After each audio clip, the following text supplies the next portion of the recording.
Morning. Actually, after Toby's talk, I hesitate to do such a zoom out of information theory and really start from the big picture. I think maybe it's about time to do it and try to connect the different pieces of the puzzle. So I actually gathered from Toby's that he's not very happy about the current questions of information theory in the context of neuroscience, in particular compression versus error correction, or channel coding and the source coding, rate distortion in particular. And I had essentially the same type of difficulties. And the first thing I want to do, just as an introduction, is really to go back to the high-level structural information theory, what I call Shannon's fundamental trade-offs, and really play with it a little bit and turn it into what I consider the really relevant questions for biology, unlike point-to-point communication with a given channel and source. And you'll see that there is really a nice twist there, which I'll show in a minute. And eventually, it fits nicely into this picture that biology, this is my definition, is about exploiting predictive information. I mean, it's really about making predictions and corrections. And I take this principle very seriously. I mean, what do you mean by exploiting the predictability of the environment? I'll try to tailor it into information theoretic structure. So after doing that, I will more or less review some of the work we've been doing with many good people, in particular Bill Bialik and Danny Polanyi and a few others who helped us shape some sort of a grand view of how to incorporate control, or some aspects of control, in particular optimal control, in discrete and continuous time, with information theoretic picture. And this I'll do here, essentially starting from the classical model of optimal control, and then add on it the quantity of information, which I call information to go, in analogy to cost to go or value to go that we use in control. And I'll argue that we can, in principle, combine these two things and really have a nice joint or unified picture of control theory with information theory to some extent. It's not really information theory in the classical sense, but it's a close cousin of it. And I motivate it from very basic assumptions, in particular the large deviation principles, which I believe are underneath both information theory and statistical physics and many other asymptotic theories like this. So I really want to go to the basic and reconstruct what we need, what I call first principles, and then argue about some of the consequences we can get out of this approach. In particular, some interesting quantities which we call metabolic information processing capacities, essentially how much is really needed in order to act in any valuable manner in a stochastic environment, in terms of communication by sensory, or in terms of complexity of control and behavior. And then I'll since we were challenged here to actually apply it to biology and get some concrete predictions on real biological systems, I'll tell you a little bit about what we've been trying to do. Two examples, none of them are sufficiently well exposed or published. One is analysis of encoding in the auditory system, in this case of cats, and we do it also for mice and rats, and in some sense also for humans, and really claim that they very precisely represent predictive information in a sense that I'll describe immediately. And second example is a very recent one, an analysis of behavior of mice in a setting which neuroscientists like very much, called the Morris water maze, which I'll describe in a second, in about half an hour, and show you how we analyze it again with this type of theory, trade-off between control and information processing. So actually, I believe that we are getting ahead in this agenda that was put here yesterday, climbing a little higher maybe on this hill, and getting very close to making concrete predictions to biologists. And one of my main concerns, this is why I'm sitting with experimentalists at least half of my time, is to convince them that we can come up with concrete predictions if they only measure the right things. The problem is that the quantities for which we have good predictions are not necessarily those that neuroscientists know and love to measure. We're ready to convince them that there are different quantities for which we have much more precise predictions. And the third part I probably will not get into at all. It's a new, even further looking result on the connection between information and control, which I believe gives us some new perspective on the way time is perceived by biological organism. But this is not going to be the way it goes in my slides. So again, if you look at Shannon's classical theory, the original problem, I guess, of Shannon, though he never really stated it this way, but this is the overview in some sort of perspective, and that we can do only in the 50s and 60s, is to find an optimal line that separates the achievable from the non-achievable domains, the trade-off between transmission cost, which can be energy, which can be other things, and fidelity, or distortion, if you want. And essentially, what Shannon managed to do, again, the order was not necessarily that one, in order to find this unknown curve, which is really, of course, we know now it's concave and it's not, it can be arbitrary. What is this really achievable fidelity cost trade-off? Actually turned this distortion, I write it D and E, so think about distortion and energy, but you can think about another measure of cost or another measure of fidelity. What is this curve? And of course, what Shannon did is transforming this into much more fundamental quantities, which we now call information. So essentially turning the fidelity information or information rate trade-off into something which we are all familiar with as the rate distortion function. Well, in this case, it's upside down because I'm talking about fidelity and not distortion, but it's this value of fidelity as a function of rate. And we know that there's a line here which can be calculated, which has to do with minimization of this mutual information between the source and this X, which is essentially my representation at the beginning of the channel, after the compression and before the error correction, which is really where it's compressed highly, information zero.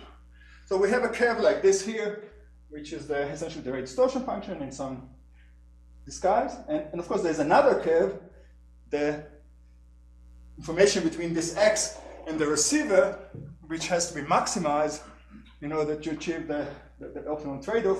This is precisely what we usually call the capacity cost or capacity energy function. And these two functions are provably of that shape. I mean, there's some sort of diminishing returns here and diminishing returns here. And of course, once we know this, Shannon told us eventually, this is the joint channel, source channel coding, that the achievable region is dictated by this inequality. So in this plane, where information is going in this direction, so it's reverse of what you usually see. In this plane, the achievable region is this upper triangle. And this is going, eventually, when I project this through these two functions, I get the fundamental original problem, the physical problem. How is cost related to fidelity? Okay, so this is really a very beautiful type of decomposition. Of course, I'm usually assuming some sort of separation of these two problems. I can solve them independently, and eventually, this is the way I see it. If you want a zoom out picture of the big picture of information theory of the point-to-point communication of Shannon. Of course, I'm willing to be corrected if you think this is wrong. So what is the analogous picture for biology? It's obviously not precisely that, but it's close enough. I mean, so this is something I discussed with Bill Bialik for several long weeks. And eventually we came up with, of course, if you accept this, that life is essentially about systems that exploit the predictability of their environment for their survivability. So this is my slightly modified or refined version of the sentence that life is information, is about information, or bits of the coins of life, or whatever you want. This is slightly more practical, slightly more technical. It's really about information from the future to the past. So how much, or less, from the past to the future, how much organism can exploit past information for valuable future? And this is really the fundamental trade-off. Notice, by the way, that the source coding and the channel coding of Shannon are precisely that. I mean, source coding is compression of past information, and channel coding is essentially about prediction. It's about how well you can predict the situation across the channel. Shannon himself said it very nicely at the end of his 1960 or 1956 paper on rate distortion theory about this trade-off between past and future. So essentially all I do is just take Shannon seriously and rewrite this fundamental assumption. So again, we are looking for the trade-off between past sensing cost versus future value of behavior. this is really the fundamental trade-off we want to find. And in order to find this function, which is again not know what are the achievable points on this plan, I mean, what can be done in terms of future value versus past cost, we turn it again into two values of information. One of them is the mutual information between my internal representation and the future. And here again, I have a function which is very similar to the rate distortion function. So essentially, I want to minimize the information that I assume about the future subject to some value of behavior. And so mathematically, this is a rate distortion theory. I mean, your value is some sort of an expected distortion or expected value or fidelity or whatever. And I want to minimize, I want to assume as least as possible to commit the future as little as I can. So again, this is rate distortion, but an entirely different framework. And notice that the future jumped to the past, where rate distortion actually talking about compression of the past. Here I'm actually talking about encoding the future. And the other function here is related to how much I pay for to getting some information from the past. Well, this is if you want the affordable past information at a given cost of some sensory perception, whether it's my eyes, my ears, whatever it is. I invest energy. There's an ongoing cost rate or energy rate that is involved with sensing. I'm sure you all know that. And so there's another function here. This is again the static picture. And there should be something here which tells us, okay, how much I really know about the future, given some information about the past. And this is not as simple as in the case of Shannon, just a diagonal, but there's some other function here, which is the trade-off between how well I can predict from the past to future. And this is precisely this quantity that Bill Bialek and Ilya Nemerman and myself called it 2002 or something, actually earlier than that, predictive information. Essentially, how much is there in terms of bits in the past about the future? So essentially, this line should be here, and this trade-off is precisely how much information is there in the past about the future. And surprisingly or not, this is not an extensive quantity. Actually, it depends on two things. I mean, what are your time windows? What is your past experience or memory that you want to exploit? And the other one is what is your future horizon or planning horizon into which you want to work. And so the first non-trivial observation that we notice actually is very simple once you realize that, is that it's a sublinear function of both these window sizes. So predictive information is always sublinear. It's a sub-extensive or sublinear part of the entropy. Because entropy is additive, the mutual information between two pieces of a stationary stochastic process always sub-additive. And actually, it grows very slowly for any process which has finite number of parameters. It actually grows logarithmically with t. And for processes which are really interesting, where you have complexity and more structure, it grows like a power law of t. Actually, I'm talking about something slightly different. I'm not only fixing the windows, the time frames, but I'm also exploiting more information than I'm allowed. So there's another trade-off here, which is essentially how do you maximize the information about the future within this window, subject to some measurements that I do in the past. And this is what I call the information bottleneck principle, or the information bottleneck curve. Essentially, it's again some sort of a rate distortion function, but the distortion here is information about the future. So there is really, that's very nice. And you have these three functions. If you know how to calculate these functions in any concrete setting, and let's say neuroscience setting or whatever cognitive setting, reading, writing, playing music, whatever you're interested in, you can actually make very concrete predictions about where organisms are going to be. And due to large deviation arguments, typicality arguments, they're going to be very close to the typical case. I mean, to the case that's actually characterized by those lines. If you're looking long enough, if some numbers are big enough. Okay, so this is the picture I really actually want to investigate with you. Actually, I'm going to focus here mainly on this curve. I mean, on the value information trade-off. Okay, so just to illustrate, this is maybe unnecessary for this audience, but essentially, so I want to ask what we call metabolic information processing. This is the term I think I heard first from Daniel Polanyi. So metabolic information processing is really what this stupid cleaning robot is doing. Essentially, there's no planning, there's no real planning here. There is sensing in terms of the bumpers, the optical sensors, whatever it is there, and there's some actions done by the movement of the robot has several modes of movements. It can move in straight lines, it can move in circles, it can do many, many things. So there's some internal state which actually captures the information from the sensors and turn them into actions. And the first question I want to ask is, what are the basic constraints on the capacity or on the flow of information from the environment to the brain of the robot, and from the brain of the robot to its actuators? This is the simplest possible way of thinking about metabolic processing. It turns out that this particular problem is not very difficult to answer. Although people who design robots like this usually don't think about it in terms of information theory, it's a very natural question to ask. I mean, what should be the flow, the capacity of those sensors in terms of activity? But if you think about slightly more involved activity like playing chess, metabolic information processing, I mean, sensing, acting, you always respond to the last action or the last observation is obviously not the right thing to do. If you play chess, you should look ahead a little bit at least. And indeed there, you are somewhere, you know where you want to be, and you take information from the future backward.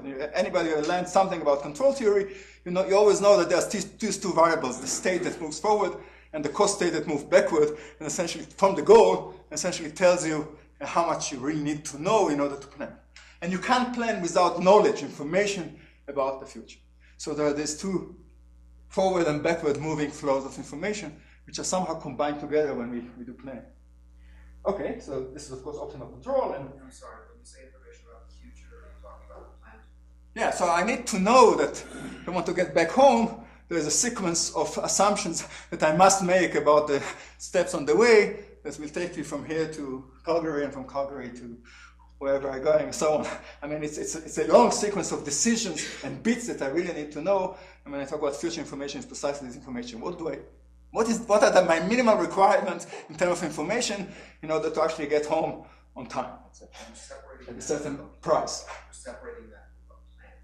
Yeah. Just using the control theory terms. Yeah, so planned is that. I mean, in control theory, they usually don't assume much about the information. They usually assume that they know the goal and the dynamics is fixed, and then they just propagate it backward.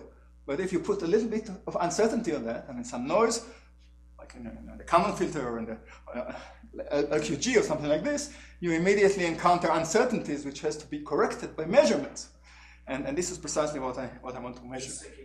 I want to somehow see, okay, how much I really need to, how many questions, how many yes-no questions, if you want to ask in bits, I need to ask in order to get home. Or how many yes-no decisions my navigator has to make in order to bring me in the shortest possible way, or in the, of course I can also ask in the simplest possible way. I want to ask the least number of questions and so on and so forth. So these are beautiful information theoretic questions which are not precisely in the form of compression and error correction, which are characteristic to Shannon's questions. So of course, the whole thing looks very nice in the context of what we call the perception, or what is known as the perception action cycle or the sensing acting cycle, which has this very nice formulation due to Joachim Fuster as the circular flow of information between the environment and the organism in the course of behavior towards a goal, whatever. And of course, again, so what I'm talking about is precisely what should be this flow of information, what are the minimal capacities, if you want, of these two channels, the perceptual capacity and the action capacity, in order for the organism to do something. And of course, we know that our brain is doing just that, but on multiple scales. I mean, it's not only the sensory motor thing that happens when I touch the table here and I know it's there and I respond to it and so on, which is a very short cycle of tens of milliseconds, but it's really, life is full of such hierarchies of time scales. And of course, what really characterizes us as human, that we really have unlimited time scales. I mean, these windows of planning and memory are essentially infinite. How do we do that? So this is, again, one of those questions that were raised by you. I mean, how do we turn experience into actions and into behavior, which I believe we can access despite the real ambitious task. So essentially, yeah, the brain is compressing some selective sensing of the past. Very little of the past activity is really relevant, because we know that true predictive information is sub-extensive, so most of the entropy is useless. It's only tiny bits, something like log t over t, or square root of t over t, or something like this, which really serves as useful bits. And this is so. And eventually, what I do is react to the environment in a valuable way. Of course, there is an additional complication which is highly non-trivial, is that usually I'm not passive. My actions modify the environment. And because they modify the environment, I can't assume that statistics is without feedback. This is just like channel with feedback. So there's a feedback here, which to all information theories is a big headache. And essentially, when I act, I actually change the statistic. And if I can completely control the environment, I can actually make it as predictable as I want. Fortunately, this is not the case. Usually, we can't fully control the environment. There's something that you can't control. So there's some things there some trade-off which is interesting between how well I can control. So technically, when I want to study this, after this very long introduction, usually what we do is put it within the framework of Markov decision processes or partially observed Markov decision processes, which I assume you all more or less know. So this is really the simplest possible discrete dynamical system, which has all the elements of actions and observations. And then the problem is really to optimize some expected future reward or expected value in the future. And luckily enough, we know how to do that. I mean, so this is really one of the main achievements of control theory. In principle, we can solve this exponentially complicated problem of all possible futures in a linear time if the number of states is not too big. I mean, it's extractable if the number of states is not too big, then the number of actions is, if there's enough structure in the problem, and using what we call the Bellman equation or the dynamic programming formalism. If we know the goal, or if we are playing in a stationary environment, like the arcade computer games where you play all the time against something and it can go on forever, and you can still maximize your expected future reward and so on, or reward rate. And this is really the picture I want to have. So the question is, okay, what happened if I have uncertainties, or in some sense, what are these metabolic information flows in an MDP and POMDP? This is so the first question we started to ask ourselves. And so we use this graphical model, which was shown by yours, I think, yesterday. And again, I learned from Daniel, but I guess it's actually a very natural way of thinking about environment and an organism. So essentially, you have world outside there, moving as a Markov chain, and you have you can call it mind or memory, or just inverse W or whatever you want, which is the internal memory of the organism. And these two Markov chains interact through observations and actions with the environment. And I'm now imposing some quantifiers on this process. I'm sorry.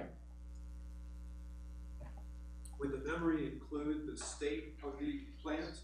If there's a body that has food. Yeah, the memory is everything you need to remember. It's not just in your mind. It's not just in your mind. There's embodiment. You're absolutely right. I mean, there's some of it is in the mechanics and physics of the device, and what can be put in the embodiment or in the physical structure is actually a very interesting question, which I'm not going to touch. Maybe Daniel will talk about. But so now I simply play this very simple game. I want to find what is the minimal flow of information between the world and the organism, such that a certain value will be achieved. So anyone here, anybody who saw something about information theory should know in principle what to do. You just, since this is a Markov chain, and I assume for it first to be stationary and ergodic and whatever you want, so essentially I can talk about a joint distribution of the whole process across long period of times, and simply use large deviation subject to these value and cost constraints. So this is really very simple. Imagine that each of those steps, so that's what I call the external steps, where the world is actually changing its position. So I see an observation O, and then I act with action A, and then the world moves. And this transition involves some sort of external cost or reward, and which you usually write as R. I write it here as a delta R, which is involved in the whole process. I mean, of observing something, and then acting, and then the world changes. This is the standard thing that control theories try to minimize, the expected accumulated reward of that type.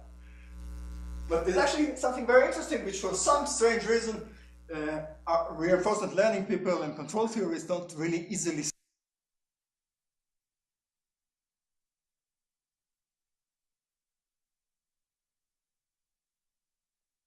On this triangle, I mean, when I act and then sense.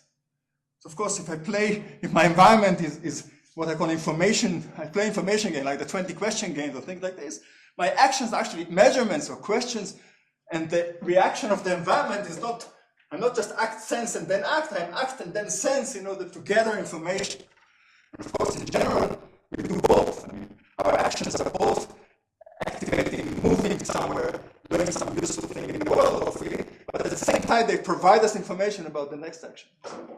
So there's something missing here, which I call the intrinsic reward, or the information gain, if you want. How much I learned from my question answer of the environment in terms of, which eventually caused the movement of my internal state to another state. And of course, the game we want to play is precisely the trade-off between the expected reward and the expected information gain, which again is going to give us some sort of typical behavior of the system over many, many cycles. So the large number that I always need in large deviation or in any statistical theory like this is here the number of cycles, or the number of time I interact with the environment.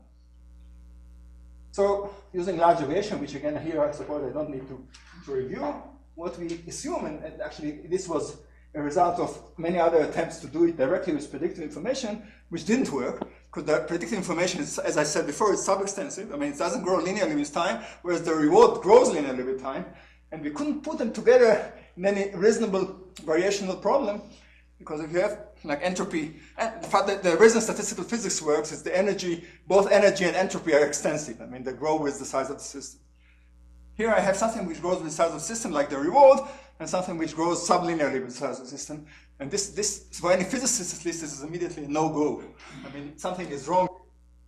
So we'll come back to this, how to resolve it, but what we wanted here is essentially a way of dealing with the metabolic information processing, which is the minimal flow of information in a stationary setting. After learning is already over, nothing is changed. I mean, there are like this robot that is my house, probably well designed or not well designed, but it's fixed. I can't play with parameters anymore. What can I say about the information in this given environment? Of course, what we say, playing large deviation again, there's some initial configuration from which I start, and there's some value I'm trying to attain, which is, of course, restricting the simplex of all possible Turing distributions here to some region which is not exactly achievable by this. And I ask what is the minimal information or the least amount of communication that I need to impose on the system in order to get to this domain. And this is precisely the projection using the KL divergence, as you all know, I hope. So essentially I minimize the KL between distributions that do satisfy my value constraint and my initial starting point. And this projection is going to give me the minimal communication. Okay, so we play large deviation, and all the time I have to run faster. So essentially, yeah. So we now have a model, and we can we have these two terms: the expected reward and the KL divergence within the future after learning and the future before learning. So you can think about it. You can think about it as some sort of a posterior to prior across entropy or KL divergence, which is really essentially measuring how much I learned, how much information I got in my learning. I can use this as a complexity term in learning, and you actually do it in things like the Park-Bayes theorem and things like this. You have a question? Just real quick, so there's an incremental benefit to each step. Right. You know, in real life, you may be hunting the animal, you don't find it, there's no benefit. No. So again, so my benefit is now measured in terms of one function, the value function. And the value function is an expected reward, which is accumulated across steps. So this is a big assumption. Of course, if you are studying for a degree, the value comes only at the end. And so you need somehow to know how to credit, all the steps on the way. Why should I study today? And this is the problem that control theorists face all the time, but there's a way to do it. Eventually just propagate back the value using the dynamic programming. But essentially, so I turn it into at least some sort of virtual reward at every step of the cycle. And this is what I'm talking about here. Okay, so I don't need to show you how to optimize KL divergences with respect to expected value. This is a very simple exercise for anybody who saw something in information theory.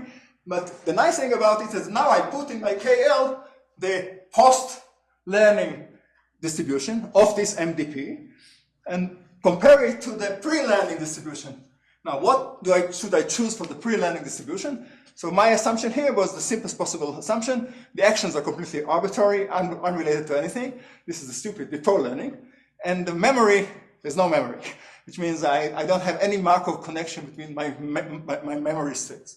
And now I want to see what is the minimal amount of structure that should be in my actions versus, and what is the minimal memory that I really need to, so how much I really need to break this assumption that the states are simply Markovian, there's no memory, versus through actions. And this is really the simplest possible way of doing it. But what is really nice about KL divergences, if you want logo probabilities, that if you have a product that breaks into sums, and what you get is that you can peel off this, what I call information to go, the information about the future, or this cross entropy between the future, the post and pre-learning information, cross entropy, you can write it as a recursion very similar to the Bellman equation, actually exactly like the Bellman equation. So the information to go at time t is the expected information to go at time t plus 1, plus 2 terms which simply fall off the log. One I drew with blue and the other one is red because one has to do with the perception and the other one with the action of the organism. And so it's really very nice. You get a Bellman-like equation with 2 terms which have an immediate interpretation in terms of control and in terms of receiving information from the environment. But since this has exactly the same structure as the Bellman equation in control, you can actually now solve the real problem, which is trading them, or actually, ask what is the minimal information that I need to obtain from the environment in order to achieve a certain value. And this, but before doing that, we have an exact expression. Sorry about all these typos. These are all equalities, the squares here. So this information gain, which I mentioned before, just as an arbitrary concept, falls up from this information principle very nicely. And it's made out of something which is going to average to the mutual information of the control, and something which is going to average to the conditional mutual information of the next state given my current action, which is precisely how much information I received from the environment by its response. If you ask questions, if you have measurements, this is precisely information you receive from the measurements. All right, so this is nice, because once you see this, and something is right about it, and we can tell you a long story, or maybe Daniel will, how is it related to other ideas. But the point I want to make here is that now we can really trade the two things together, meaning of the term. So why does it make sense to minimize the complexity of the control? Or why does it make sense to maximize the uncertainty of the answer? You can all guess, I mean, based on, for example, if I ask interesting questions, I should have the entropy of the reply to be maximized. Or if I am using less information in the control, it means that I don't have to decide if I have to go from right or left of this block, if it doesn't matter. So throw a coin and so on. So make it more stochastic. And this is precisely what happens here. So you write the two things in terms of what we call the free energy. I mean, so you take this information to go and minimize it subject to some Lagrange multiplier multiplied by the cost to go, very much like ray distortion theory. And since both of them have a Bellman-like structure, or a dynamic programming structure, essentially you have two types of equations which are compound together. The classical control theory one, where you get reward, action and reward, the cycle that you usually do in control and reinforcement learning, and you get the Bellman equation for the control. And this information gain Bellman equation, which tells you, look, every one of those steps, every one of those actions essentially involve also information terms. And as I said, so this has its own Bellman equation, and now you can combine them together because they have exactly the same structure into one function which we call the free energy of the behavior, which essentially, as I said, the information to go minus some Lagrange multiplier, which you want to be positive, so we put a minus sign here. And we denote this Lagrange multiplier by beta, simply because I'm coming from statistical physics, and this looks very much like inverse temperature, and this is the free energy of the process. Okay, so that's very nice. First of all, you have an algorithm. You can easily prove that if the world is given, if the dynamic of the world is fixed, this has a unique optimal value, which can be solved online, just like an optimal control, and you can solve it. So you can take the derivative of this quantity with respect to everything you're interested in, the control complexity, the policy, the observation complexity, or the memory. And we have done that, and you get nice equations which are also recursive, And of course, this free energy itself is obeying a Bellman-like equation, with now a new reward, which is a linear combination of these information gains, the control and the observation information gain, minus beta, the original reward. Okay, so far it's not much more than a simple exercise. We solved it. You can actually get the policy. It happened to be a stochastic policy, of course, for every value of beta. This is something which all of you can do very easily. Of course, we have more than one function to optimize with. Let's say you want to optimize both with respect to the sensors and the policy, then the problem is less convex than it used to be, and you have to go to some sort of approximations. But if you optimize only with respect to one of these things, it has a global optimum, and it's very easy to solve. So again, we worked a lot on these different trade-offs, how much you have to invest in your sensory apparatus versus memory. Let's say if you send a robot to Mars, and you really need to consider very carefully if you want a larger camera or a better memory in your computer, because the weight is limited. You really need to know if within the stochastic environment of Mars, where not much is changing, hopefully sometimes it does, you want a camera which can detect the environment very fast and very quickly, or you want to remember the past and learn from it. And this kind of trade-offs is precisely the kind of thing that you can answer with this type of formulas. Okay, so just to summarize it, what we get now is the first function. As a function of beta, this Lagrange multiplier, I can scan the whole region from optimal control, let's say in the context of a maze problem, which is very easy. You want to get from here to here, and I have 8 possible directions to move and so on. So the optimal control is where beta goes to infinity, which is essentially the original information-free dynamics. It's here. And then of course, you get a completely deterministic action that takes you all the way to the goal. But then when you reduce beta, or increase the temperature if you want, you get lower and lower information requirements. And of course, at some point you get to hurt your value.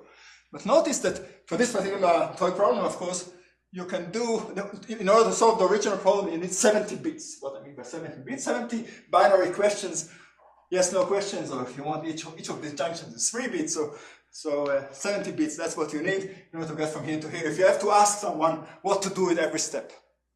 And actually with 30 bits or 35 bits, you can do essentially the same in terms of value. It doesn't hurt your value at all, no matter what the value is. Bumping the walls and going backward a number of steps. So essentially you can save a lot of information without almost hurting the value. Okay, so this turned out to be a typical scenario for a relatively simple problem. So again, the organism will try to save information because information is costly. It requires sensing, it requires structure in the world, it requires assumptions about the world, which are not necessarily true, and therefore there is a tendency, that's why minimizing the information subject to the value is the right answer, the right question to answer. Yes? So low beta means information gathering is more expensive. It's less, it's more expensive, yeah. Can you say something like that beta is the ratio of the cost of something to the cost of Yeah. Beta is just the derivative, the inverse derivative of this curve. And 1 over the derivative of this curve, the slope of this curve. So essentially, beta goes to infinity is 0, is delta I to delta R, or delta reward, delta V. This is what it is. This is the nature of variational problems, because you take the variation to be 0, and you see immediately that this is the ratio. So the optimum is this, and this is precisely this value information function that I mentioned on the second quarter of my original picture. Okay, so this is nice in the sense that you can actually calculate functions like this. You can calculate it for much more interesting cases, like here is a much more complicated maze, and we can actually show that it's not only, it pays you in terms of reducing the information, not only in terms of information flow or information cost, but also in terms of generalization. If you actually have noisy sample of the environment, the out-of-sample behavior, or the generalization error, is going to be a lot. Here you essentially overfit your assumptions. So by reducing beta, you actually get better generalization. So this is the connection to learning theory. And so essentially the best performance out of sample is here and not here, despite the fact that here you actually go to master information. Here is, by the way, a very cute example. Imagine that you need to go through a minefield, and you don't really know where the mines are. So optimal control with beta goes to infinity will take you through the minefield in a way that most of us will not try to do. Actually, if you reduce beta, it will take you in a stochastic way around it, which is precisely what I think most of you will do. And actually, we can compare it to other mechanisms like softmax and show that this is really better. But I really want to focus on something much more interesting.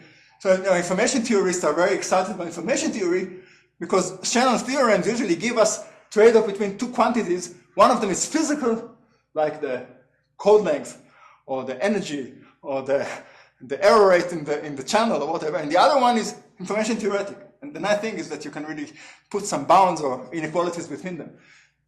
So it's a very simple game on this variational free energy that I'm playing with. If you assume a stationary process, at the optimum you have this nice type of equality. For example, the beta times the improvement in the reward with respect to the prior distribution or the pre-learning distribution is bounded by two capacities.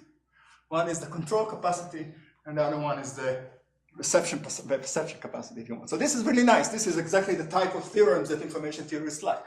I mean, it's telling us a real physical quantity, the incremental reward, on average, is bounded by an average information gains, which happen to be just capacities of channels.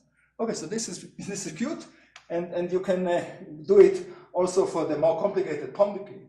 We have sensory things, and then you have this type of equality. So here there are 4 types of capacities. The sum of all of them is really bounding your information. So if I'm really at the optimum, and I am reducing one of those capacities, this is the memory, the internal memory capacity, this is the perception capacity, this is the action capacity. If I reduce one of them, I'm already hurting my reward, multiplied by this factor of beta, which is just essentially dimension correction, but it's also telling you where are you on this curve in terms of correction. Even though, so you can get this type of sum rules, or if you want, I call them first laws because they remind me of the first laws of thermodynamics. It's a mixture of information theoretic quantities conditioned on due to the structure of the problem, and physical quantities, which are the control theory. Okay, so that's very nice. Now I want to jump. How much time do I have? Okay, I want to jump to my applications to biology and leave the theory because I really owe you some examples that the whole thing makes sense. So, as you can imagine, we can actually talk a lot more about the theory, but I really wanted to show you that the applications to biology are possible, even at that crude and primitive level of the theory. So, first one is a work done with as a PhD thesis of one of my students, Jonathan Rubin, on data collected by Nachum Molinovsky. Maybe you know him from the Weizmann Institute, with my old friend and collaborator, Elin Elkin, who is a physiologist of auditory perception, very good one. And so what we did here, essentially, we played sound to cats. So there's some slight shift in the slides because I used some of Jonathan's nice cartoons. It's really nice. So essentially, the assumption here is that if we play music, by the way, or any auditory sequence, our brain is actually trying to predict. This is really the cause of enjoying music. I mean, we expect something, and when it comes, we get this nice dose of dopamine, which makes us feel happy. And when it doesn't come, we are a bit surprised. And here we are good listeners. We then look for some better explanation. Maybe this surprise can be explained if you understand more about the problem, like having a larger window of perception, or seeing the structure of the piece, or remembering some other pieces that it looks like, and so on and so forth. So actually, we do this. We play music to animals and measure the neuronal responses. And what we did here is essentially, you play a sequence of tones, and you measure the response in the auditory process of cats, anesthetized cats, but never mind that. And essentially, we just play this information but in a game. I mean, so we took the representation of the past in some window size with respect to the next tone as the future, and ask, okay, can we explain the response of the neurons based just on information theoretic principles? And to make a long story short, so we play this information. So we have the joint information between past and future, which I call here X and Y. we want to compress, we assume that the organism is compressing the past. It doesn't remember all the tones, but it remembers something. So what has those minimal sufficient statistics, if you want, or what is the minimal representation of the past, which will be predictive? And we assume that the cats, even anesthetized cats, are doing something close to the optimal. You will see not really optimal, but they're very close to that. And eventually they use it to predict the future. And so we play this game in the context of the auditory. So hold on, the cats are not awake. No, but the auditory cortex works. It's already hardwired, and this cat had enough experience. Yeah, it's a good question. we prefer to do. Actually, we do it now with awake mice and rats, and it's more or less the same thing. So this anesthesia is not necessarily helping the result of you're saying. So essentially, just to make it, so we calculate this trade-off. What is the minimal information that we need to keep from the past in order to achieve a certain information about the future? Where the past here, let's say, is 10 steps or 20 steps backwards in the sequence of tones, and the future is just the next two tones that we hear. And so we get this curve that we can calculate analytically in this case very easily. And essentially what we do by playing with beta is reducing the number of bits that we keep about the past, which means that we have a very crude representation of this sequence, which can be thought as clustering it into some very much like great distortion, into some categories which are very crude about. So all the possible sequences, let's say of 20 tones, are now clustered into 3 groups essentially. And this is giving us something like 0.2 bits of information, which correspond to a certain quality of predictions. So, okay. So you're playing sequences of tones of different length. Different length, yeah. Yes. No, it's a long sequence. But if you're saying that you're giving less information, you're giving only a piece of it. You're absolutely right. What we actually do is we take this poor cat and we play a long sequence because it anesthetizes, it doesn't protest, and we just measure the responses of those neurons, and then the assumption is, okay, how does this game will change if we actually change the memory? The memory window. I'll show you immediately what happens. So the game is really to play with those trade-offs. If you don't remember anything, you're making very poor predictions. If you remember something, you're making better predictions and so on. And the question is, where is this cat on this cat? This is the best you can do. Sorry, I need to move backwards here. So again, playing with the structure as a function of the memory. This is precisely what we call the bottleneck, predictive bottleneck principle. So we take a window of 2 tones, and we have to make a good prediction of the next tone based on this information theoretically. What's the reward penalty? What is the reward? Is there a reward penalty? Evolution has done this for you. That's right, dopamine. I mean, I don't know what it is, but you are trained very well to make good predictions. That's the assumption here. And even auditory predictions, that you have even the little musical ear that the cat has, you're already rewarded by being able to guess. This is an assumption, of course, you can argue about it. So anyway, the kind of game that we see, so we play this, what I call the information curve, and how many bits, it's actually not really model complexity, it's bits of rate of perception versus bits of predictions. And you see that then this color here represents the correlation with the activity of the cells. So again, I can't get into all the details, just want to show you the kind of picture that we get. So in this information plane, information about the past versus information about the future, we play with the window size, precisely what is suggested, and we get different curves according to the window size. So we get all the way from very short window size to very long window size. Asymptotically, they all converge to one information curve, which characterizes the minimal sufficient statistics of this sequence. If it's an IID 2 tones, the only thing that is changing is the probability of having one tone versus the other one.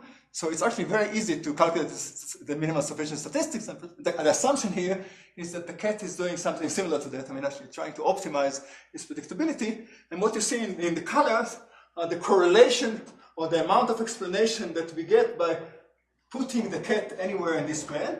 And you see we get a maximum point, let's say here, which tells you the cat is somewhere on the knee of this curve. So it doesn't pay to go to very complex models, if I can get most of the reward already here. And this is precisely why we are somewhere in the middle. And there's some finite memory, it's not infinite memory. Okay, so again, if I want to show it in terms of neuroscience, what we actually plot here, you look at one cell, single external recording electrophysiology for one cell, and we see the spike rate. So this is spikes per second that the cell is giving as a function for the tone A, that one tone, and the other tone. And what you see here is a surprise. Surprise is the log probability that your current representation is assigned to the next tone. So if it's a very low probability, you have a high surprise.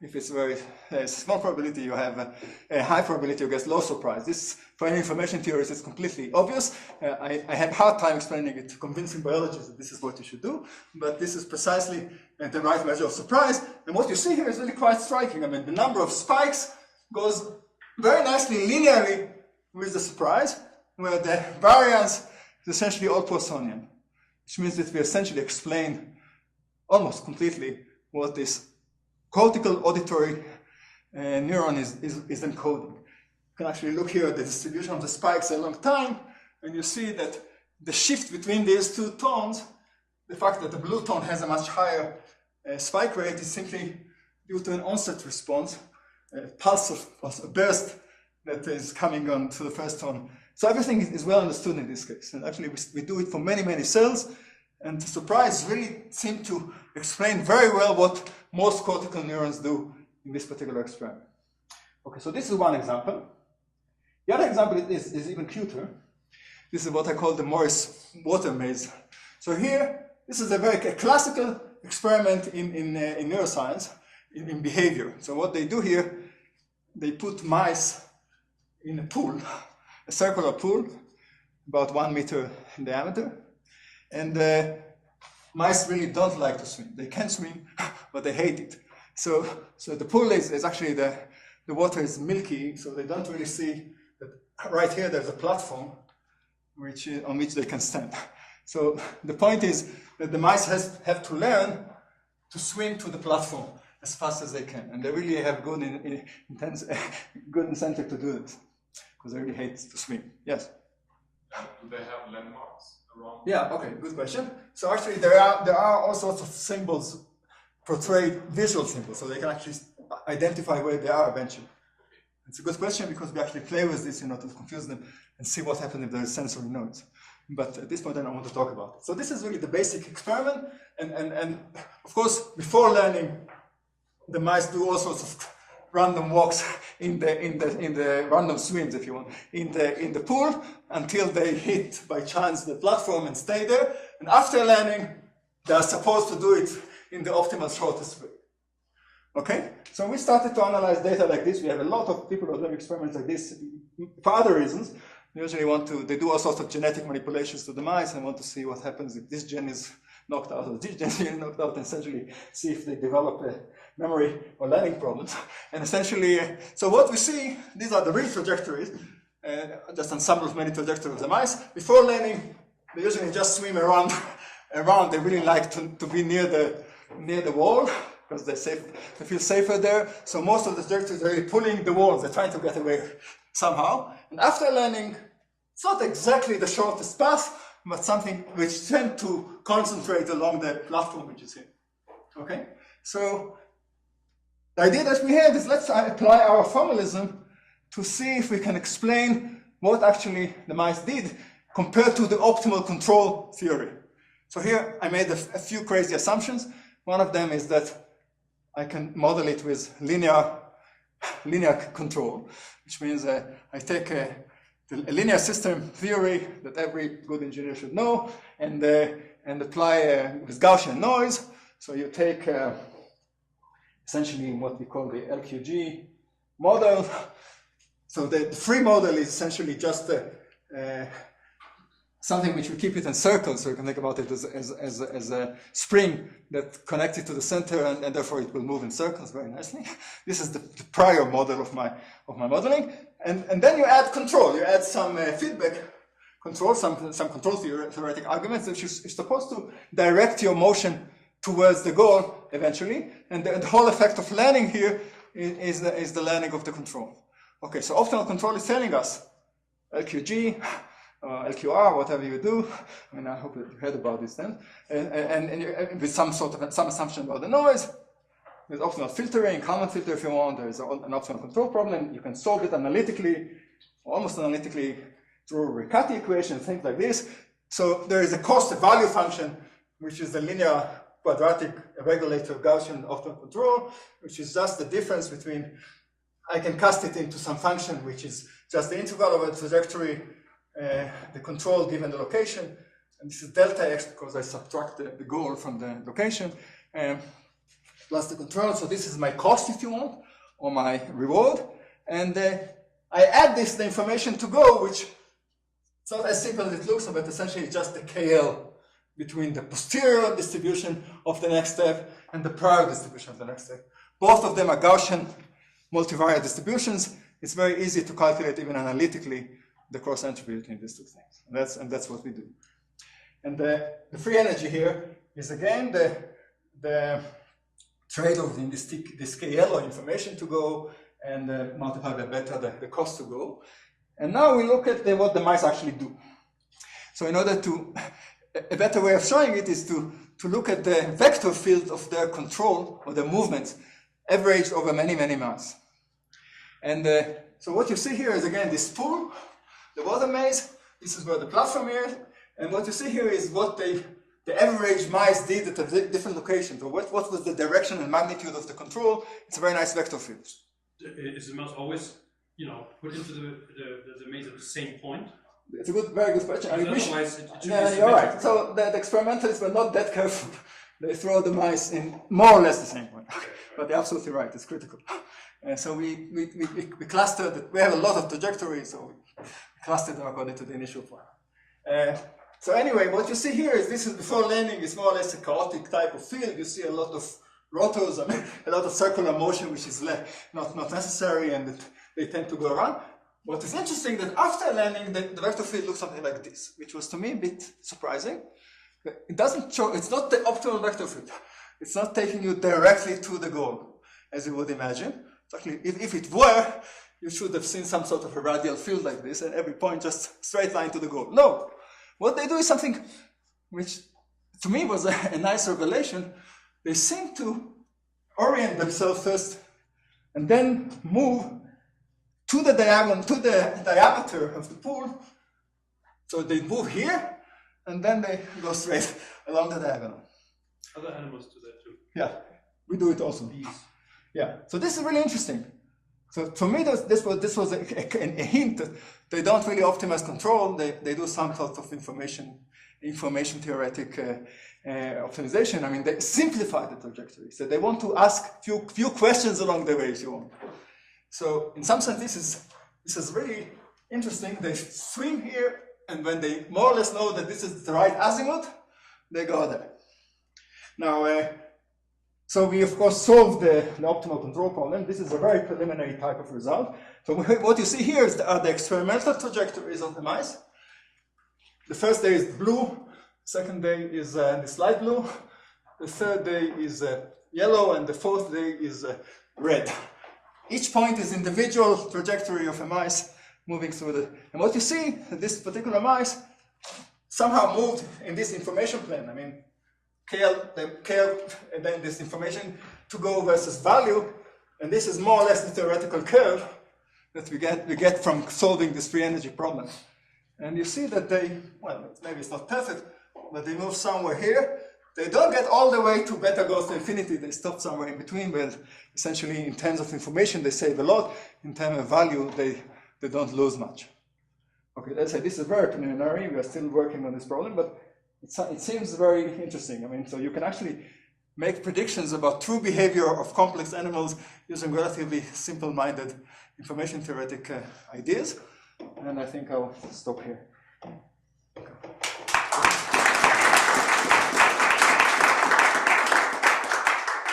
All right, you have time for a few questions? Yes. The last one, that's really intriguing. So, what's special about the diameter? Well, it's not special. It's just that it's easier for you, instead of estimating the distance. No, that's not what I'm asking. It could have been an arc. Why is it a diameter? Well, and I'm not expecting you to give me the answer. I'm just curious. I don't know. This is the answer. These are the distribution of the directions. I argue that the policy that we see here in this region around the knee of this curve is really very much like this. what's special about it is precisely the fact that you want to minimize, to simplify the trajectory. So you go first to where you see the azimuth. Remember that you have more or less orientation due to the pictures on the walls. So they know where they are in terms of direction. Once you see that you're in the right direction, that, by the way, this is exactly how we navigate. I mean, we have compass, and we look for the azimuth first, and then we go until we hit something that we know. It's just the calculation is simple, right? If you align yourself to the clock and walk straight towards it, you don't need to keep updating your estimate of the path. Whereas if you're trying to take a curved trajectory to get there, you need to calculate through different landmarks. By the way, if the target was moving, if the target was moving, if it was some sort of a missile hitting an airplane or something like this, then the best strategy, as you all know, is to keep it in the same azimuth all the time. It also has to do with where they're dropped. They're not dropped, they're always dropped in the sense facing it or something like that. So they'll know it. I mean, typically, there may be some physics in the visual perception of the arena as well. Yeah, I don't claim to have a full explanation of it. But as I told you, the optimal strategy, even in case of moving targets, is to keep a fixed azimuth and you just hit it eventually. Yeah.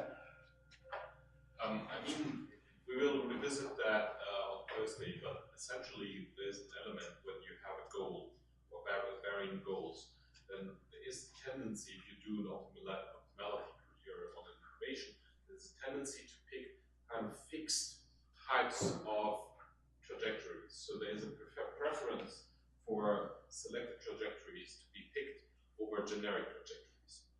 If the goal can change. And the point is, of course, if the guys become real experts at getting the platform, so the whole lifetime is like that, I would actually predict they will become optimal ultimately. So only if there are no perturbations. But imagine now that I'm starting to shift the platform around. Exactly. Yeah. So anything like this will make this strategy a lot more robust. That's exactly what I'm saying. That if you may have different goals, you end up preferring actually, rather than being optimal, you prefer robust headings. Vice versa, if you know this goal is never going to change, you can be a specialist, but that's incredibly not robust, incredibly fragile. Yes, please. So, can you actually bring up the last figure here? Which one? This is the last one. Yeah, sorry, that one. Yeah. So to calculate the vector field on the right, you are averaging over the times that it's actually been at each. Yeah, we look. It's a kind of crude. It's just a nice illustration in terms of visually. Right. Because but each vector here is the average direction and speed of a mouse at that point, of average over the ensemble. Right, and you had another figure a while, like many slides earlier that showed the trajectories. Of many slides, about 2 slides. Yeah. And you showed that, Okay. Well, yeah, I can actually show you the whole ensemble, but you really. Yeah, you have more data. Yeah, I have much more data than that. Yeah. This was just an illustration of positive freeman. Yeah. This is published? Okay, but we're working on it. So it's all. What about the cat stuff? Is that published? Well, it's a long argument with reviewers, I must say. I mean, we have this result for essentially 5 years, and it went from Science, Nature, Neuroscience. We're going down, but it's still. I mean, it's amazing how much little trust biologists have in information theoretical ideas. No. So we can't sell in one paper both the method and the results. I mean, it doesn't work. You have to convince that the method makes sense, and then maybe biologists will accept showing that I'm doing this crazy bottleneck thing, and then arguing that this is what happened to the neurons of the cat together in one paper. Apparently, very difficult. So we published pieces of it in different places. Yes, but it's partly published. Okay, one last question. So is there a way to add into future experiments the happiness of the mouse, so stress in terms of learning? So either measuring dopamine response, it'd have to be something, set on the mouse that you could do constant measurements, I'm guessing, or give the mouse a happy pill before you do this, or stress them out before you do it. You obviously biologists. I mean, this is precisely what the biologists do. I mean, so they actually, what we got it, we just grab that data, but they, at least the people we're working with, have mice exactly when genes of depression is knocked out, and they want to see, if under this particular thing they do better or worse, but they wanted some quantifiers of how good what is really the quantified effect. I mean, and it's precisely what we are proposing Can here. you perturb the system? But you're right. I mean, now you can do whatever you want to the mice. You can measure dopamine, you can knock out genes, you can put them under stress, whatever you want. They are actually quite well stressed in the pool. I mean, they really I don't have to like. imagine that, yes. Actually, the Helsinki protocol doesn't allow you to keep them more than 1 minute in the pool. They have to take them out. If they don't reach the platform, they're out. All right. Let's end it there. Thank you very much.